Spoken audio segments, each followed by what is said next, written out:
So the thoughts on the image is that this is nothing new. This is something that is going to continue on as we see AI become more and more evolved. Now, as looking at the disinformation, misinformation dimension to it, there are some people that distinguish between the two, like misinformation is information that is true but is out of context. And then disinformation is information that's sort of nefariously produced to create kind of a false impression of reality.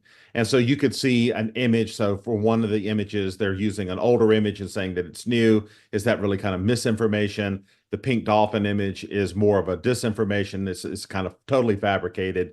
And what I think a lot of the people that are using these AI platforms to do is to create images that you see online, but you don't really dig deeply into whether or not this is true or false. If I'm looking at a feed, I see a pink dolphin, I might like it and move on. I'm not necessarily going to delve deep into, what's the source? Is this true?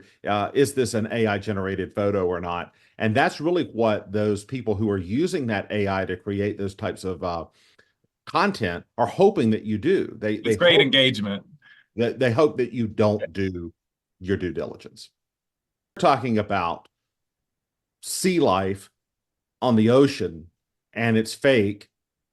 What's the impact of that societally? Probably not a whole lot, but it does create a reality for some people that is untrue. Where the problem comes into is that if it's a high stakes disinformation, so let's say it's political disinformation or health disinformation, and people are making decisions about themselves, about how they're going to vote, how they're going to maybe get treatment or not get treatment for some sort of medical condition or high stakes societal issues, and you're predicating that off of mis and disinformation. There's the problem. And what AI does is it's kind of seamlessly allows for high quality visuals that are not accurate, and then hoping that the person absorbs that content without questioning that content's really the strategy. Yeah, and you were saying I saw in another interview that this technology is getting better. Like you can most of the time you're like, oh, that's a extra arm on this person. That's clearly AI, but it's evolves rapidly, right? It has evolved rapidly to the point to where the visual image itself is not going to be able to be determined to be fake or real by the naked eye. The other thing is that the barrier to entry for AI is low.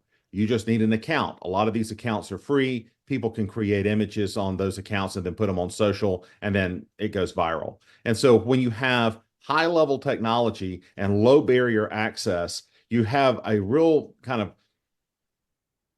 situation that arises where people can create disinformation and misinformation very easily, and that is amplified by social media. And what's a good rule of thumb is generally like wait and pause to see if it's real for a lot of these things. But what's some advice you would share just for the average social media user with this stuff? Well, it used to be seeing is believing. Seeing is no longer believing. You have to verify. And so if you see something online that looks a little askew or looks a little outside of the realm of normality, maybe you need to dig deeper into that if that's something that's going to have a high impact for you. Do your due diligence. What is the source of this content? Where am I seeing this content? Am I seeing this content on multiple platforms that are legitimate, that are news sources that are have high levels of credibility? If I see this content on some off-brand social or somewhere that I've never seen it before, that may be an indicator that it's fake. And if that's the case, you need to kind of trust but verify, or maybe distrust but verify until verification when you're looking at that kind of visual content. And the same goes for any other kind of written content as well. You have to look at your sources and you have to do your own fact checking. Cool. Is there anything else you think we should know or you'd like to share about this?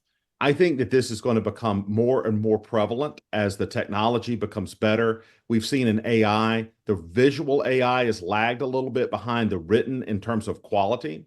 And so what's happened is that the visual is now catching up, and we're seeing higher levels of visual content that is really good, very good graphically and very good in its coloration and its realistic portrayals. that is always amplified in terms of disinformation when you can create a deep fake and a voice clone. And so then you see video that seems very realistic, very believable, and that can create a lot of problems, particularly in an election here like 2024, where there's going to be a proliferation of disinformation.